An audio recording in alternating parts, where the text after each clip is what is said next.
আল্লাহর নবী বলেন, কোন ব্যক্তি যদি তার নিজের পরিবারের ভিতরে 10 জনের ভিতরে একজনকে কোরআনে হাফেজ বানায়, ওই অনুযায়ী আমল করে, ওই কোরআনে হাফেজ, কিয়ামতের ময়দানে ওই কোরআনে হাফেজ 10 জন জাহান্নামী ব্যক্তিকে বিনা হিসেবে জান্নাতে নিয়ে যাবে।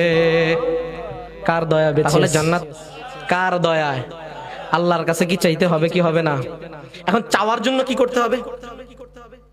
চাওয়ার জন্য কি করতে হবে? হুজুর আমরা তো জানি না। এখন দলিল, এই তো আপনার থেকে জানলাম, দলিল হইলে তো সমস্যা। জানি না, জানতেও চাই না, তাহলে কি করা দরকার? এখন জানার জন্য কোথায় যেতে হবে? জানার জন্য কোথায় যেতে হবে? জানার জন্য কোথায় যেতে হবে? জানতে হবে কিভাবে? জানতে হবে কিভাবে? ও ময়মনসিংহের মুসলমান, আপনাদের প্রতিটি এলাকায়, প্রতিটি জায়গায় মাদ্রাসা আছে কি নাই? ইলমি ইদারা আছে কি নাই?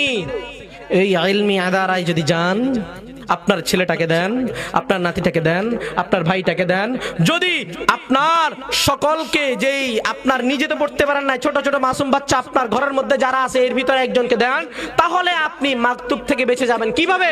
ওই ব্যক্তি যাই না আপনাকে জানাবে, ওই ব্যক্তি যাই না আপনাকে, আপনার ছেলেটা যাই না আপনাকে জানাবে, বাবা এভাবে না, এভাবে আমল করতে হয়, ও দাদা এভাবে না, এভাবে আমল করতে হয়, ও ভাই এভাবে না, এভাবে আমল করতে হয়, এভাবে যাই না আপনাদেরকে জানাবে। কথা কোন ঠিক না?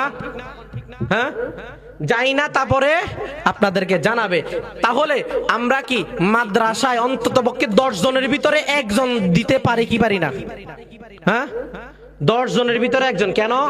আল্লাহর নবী বলেন, কোন ব্যক্তি যদি তার নিজের পরিবারের ভিতরে 10 জনের ভিতরে একজনকে কোরআনে হাফেজ বানায়, ওই অনুযায়ী আমল করে, ওই কোরআনে হাফেজ, কিয়ামতের ময়দানে ওই কোরআনে হাফেজ 10 জন জাহান্নামী ব্যক্তিকে বিনা হিসেবে জান্নাতে নিয়ে যাবে।